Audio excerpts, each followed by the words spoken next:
오늘 말씀을 보게 되었지만 말씀이 희귀하여 이상이 흔히 보이지 않더라 라고 말씀하고 있습니다. 이 말씀을 보면은 모세와 여호수아 그 시대에는 하나님께서 직접 말씀해 주셨죠. 하나님의 말씀이 임하였고 하나님의 말씀으로 인도해 주던 시대였습니다. 그런데 그들이 가나안 땅에 정착하고 난 이후에 어느 시대로 접어들어가냐면 사사시대로 접어들어가죠. 그 사사시대 약 3세기 동안, 약 300년 동안 그때에는 하나님의 말씀이, 하나님의 이상이 흔히 보이지 않던 시대가 돼버렸다는 얘기입니다. 그러다 보니까 그 사사시대는 어떤 시대가 되냐면 혼란한 시대로 접어들어 버렸죠. 엘리 제사장에게도 그 다음에 엘리의 아들들인 홈리와 비느하스 이 제사장들에게도 하나님의 말씀은 임하지 않게 되고 있습니다. 이것을 단적으로 뭐라고 표현하고 있냐면 엘리의 눈이 점점 어두워가서 잘 보지 못했다라고 얘기를 하고 있습니다. 이것은 성경이 실제 엘리의 육체적인 눈이 어두워져 가는 것도 묘사를 하면서 동시에 그 묘사를 더불어서 뭘까지 나타내줘 보이고 있냐면 영적으로도 이렇게 어두워져 가서 보지 못하고 있다. 이것을 표현하고 싶은 겁니다. 그러니까 두 가지가 다 표현되고 있는 것이죠. 육체적인 눈으로도 점점 보지 못하게 되는 것이고요. 그것은 영적으로도 잘 보지 못하는 것을 상징적으로 보여주고 있다는 얘기입니다. 때문에 영적으로 점점 굳어가는 시대요.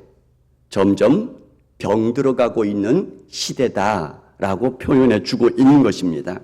다시 말하면 하나님의 은혜와는 정반대 방향으로 지금 흘러가고 있는 이스라엘의 백성들의 모습이란 얘기입니다. 그래서 이것을 또 어떻게 표현하고 있냐면 여호와를 알지 못하더라라고 얘기를 하고 있죠. 지난번에도 계속 말씀을 드렸던 것처럼 겉으로는 하나님을 잘 알고 있었습니다. 겉으로는 제사도 하나님 앞에 드리고 있었습니다. 그러나 실제로는 하나님을 알지 못하였고 영적인 은혜의 체험은 없는 것입니다. 다시 말하면 형식적인 신앙생활은 많이 있습니다. 그러나 무늬만 남아있는 종교인으로 전락해버린 이 시대란 얘기입니다. 그런데 정작 자신들은 문제를 전혀 느끼고 있지 않습니다. 그게 더 큰 문제가 되는 거죠. 본인들은 잘하고 있다고 생각하는데 심각한 문제가 되는 것이죠. 그러니까 본인들은 열심히 제사도 드리고 있습니다. 열심히 하나님 앞에 나아가고 있습니다. 그런데 하나님을 평가할 때는 여호와를 알지 못하더라. 말씀이 희귀하여 이상이 흔히 보이지 않더라. 이것이 더 큰 문제란 얘기입니다. 자신들은 열심히 하고 있습니다. 열심히 나아가고 있습니다. 그런데 하나님이 평가할 때는 여호와를 알지 못하더라. 이렇게 평가하는 것이 이게 가장 큰 문제란 얘기입니다. 예수님 당시도 마찬가지였습니다. 대제사장들과 서기관들을 보시기 바랍니다. 바리새인들과 사두개인들을 보시기 바라고요. 그 다음에 예수님 당시 그 예루살렘 성전의 모습을 보시기 바랍니다. 잎사귀는 무성한데 잎사귀는 무성합니다. 그런데 열매가 없는 무화과 나무와 같다라고 말씀하시죠. 그래서 예수님께서 그 무화과 나무를 저주함으로써 뿌리부터 말라버렸더라. 주님께서 말씀하고 있지 않습니까? 종교적인 외관은 무성했었습니다. 각종 제사들, 각종 성회들, 성전에서 많은 사람들이 모이고 있었죠. 심지어 예수님 당시에는 성전뜰에서 많은 사람들이 제사 드리러 오니 제사 드릴 물건들을 그 가까운 곳에서 파는 장사하는 사람들도 몰려들 정도로 그렇게 많은 수요가 있었다는 얘기입니다. 그만큼 많은 사람들이 성전에 나와서 제사 드리는 것은 많았다는 얘기가 되는 것이죠. 큰 한길 내거리에서 두 손 들고 기도하는 사람들도 많았다는 얘기죠. 다시 말하면 사람들이 보란 얘기죠. 나는 이렇게 경건의 생활을 하고 있다. 사람들에게 자랑하고 사람들에게 보이고자 하는 그 마음으로 하나님 앞에라고 하기보다도 사람들이 보는 그 앞에 내거리에서 그렇게 손을 들고 기도하는 사람들 많은 시대였었습니다. 또 예수님의 말씀에 의하면 금식할 때에 슬픈 기색을 다 내보이면서 그렇게 금식하는 사람들이라는 얘기입니다. 하나님 앞에서 하나님 보시도록 기도하는 것이 아니라 사람들 보도록 나는 금식하고 있을 정도로 이렇게 경건해라는 것들을 보여주고자 온갖 티를 다 내면서 그렇게 금식하는 사람들이 난무하던 시대가 바로 예수님 시대에도 똑같았더란 얘기입니다. 그러면서도 잎사귀는 무성한데 종교적인 외관은 무성한데 열매는 없는 시대였습니다. 하나님의 응답은 없는 시대, 하나님의 은혜는 희귀한 시대, 그 시대가 바로 이 사무엘 시대 때도 그렇고 그리고 예수님 당시에도 똑같은 영적인 분위기가 흘러가고 있는 것을 보게 되어집니다. 그런 예루살렘 성전을 예수님께서는 말씀하시죠. 그 성전이 무너질 것이다 선포하시고요. 성전 제사도 이제 더 이상 받아들여지지 않고 이제는 폐지될 것이다.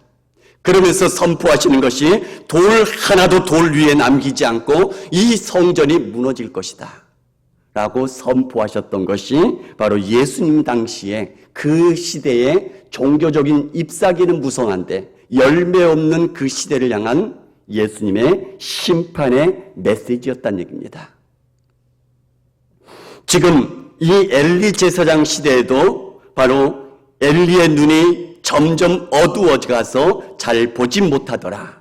엘리의 아들들이 여호와를 알지 못하더라. 이것이 바로 영적으로 어두워져 가고 있는 이 시대상을 말씀하고 있습니다.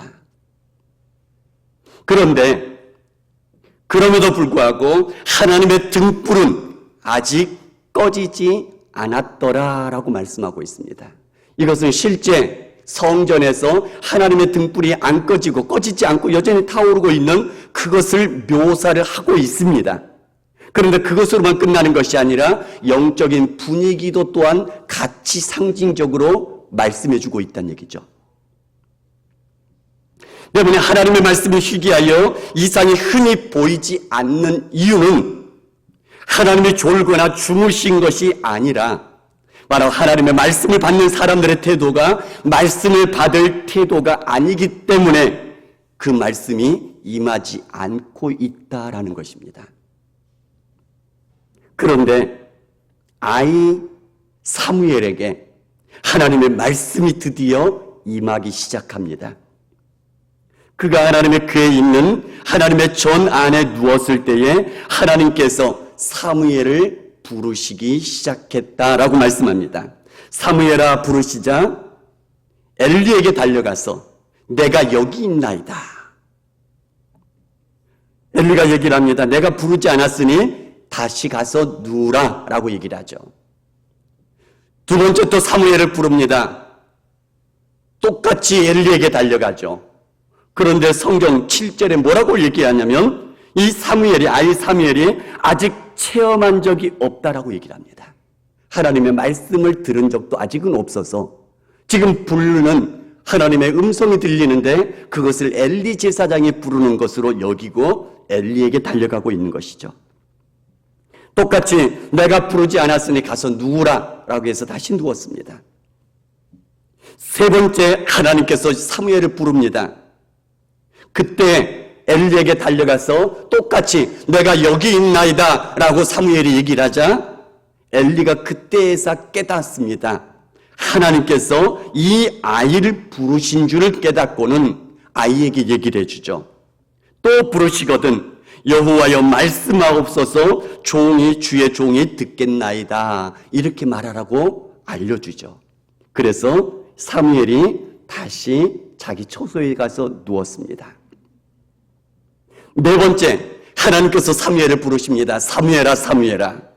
그때 사무엘이 말씀하죠. 말씀하옵소서, 주의 종이 듣겠나이다. 주의 말씀이 드디어 임하여 사무엘에게 들려지기 시작합니다. 말씀이 희귀하여 이상이 흔히 보이지 않던 시대인데 드디어 하나님의 말씀이 아이 사무엘에게 들려지기 시작합니다. 어떤 사무엘이냐면 바로 즉각적으로 말씀을 듣고 그 말씀에 반응하는 그 아이 사무엘에게 하나님의 말씀이 임하기 시작하더란 얘기입니다. 하나님의 말씀이 임하고 은혜가 임하는 사람들은 그 말씀을 듣고 즉각적으로 반응하는 사람들에게 은혜가 임하는 줄을 믿으시기 바랍니다.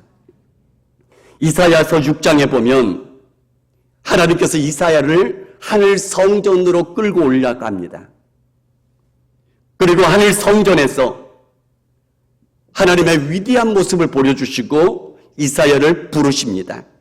그리고 그 부정한 입술에 핀 숯불로 정결하게 하시면서 하나님이 말씀하십니다. 내가 누구를 보내며 누가 우리를 위하여 갈 거라고 얘기를 하자마자 이사야가 얘기하는 것이 뭐냐면은 내가 여기 있나이다 나를 보내소서. 즉각적으로 반응하는 바로 그 이사야에게 하나님께서는 보여주시고 하나님께서는 말씀하시고 하나님께서는 사명을 그에게 주시더란 얘기입니다. 그리고는 이사야가 그 사명 감당하는 그 길을 걸어가게 되어지죠. 이것이 성경에서 끊임없이 주어지는 말씀입니다. 예수님께서 제자들을 부르실 때에도 나를 따르라 말씀하실 때에 제자들이 하나같이 즉각적으로 그 그물도 버려두고 가족들도 버려두고 곧바로 반응하여 예수님을 따라가고 있지 않습니까? 예수님이 승천하실 때 제자들에게 말씀하십니다. 내 증인이 되라 말씀하실 때에 이들은 어려움이 있음에도 불구하고 증인의 사명의 그 길로 반응하여 감당하고 나아가고 있지 않습니까? 주님이 말씀해 주실 때에는 주님께서 은혜 베풀어 주실 때에는 하나님의 말씀을 듣고 그 말씀에 즉각적으로 반응하는 사람들에게 은혜를 베풀어 주시고 계시다는 얘기입니다. 주님의 말씀을 들려주고 계시다는 얘기입니다. 여러 번 말씀드렸지만 유럽의 교회들은 이미 늙어버렸습니다. 많은 교회들이 문을 닫고 있고 팔려나가고 있는 교회들입니다. 그런데 그 교회들 중에서도 부흥하는 교회들은 있더란 얘기입니다. 그런데 그 교회들에 가보면은 전통과 관습 따르지 않고요. 오직 하나님의 말씀대로 뜨겁게 반응하는 교회들이란 얘기입니다. 그 교회들은 모든 교회가 늙어가 버렸고 모든 교회가 굳어갔고 모든 교회가 지금 망해가고 있는데도 그 가운데에서도 여전히 부흥하는 그런 교회들로 우뚝 서 있게 되더란 얘기입니다. 누구에게요? 말씀에 뜨겁게 반응하는 사람들, 뜨겁게 반응하는 교회들입니다. 한국 교회를 바라보면서 젊은 세대들이 떠나가는 교회들이라고 얘기를 하고 있습니다. 점점 더 교회가 늙어가고 있죠. 우리 한국 교회들도요.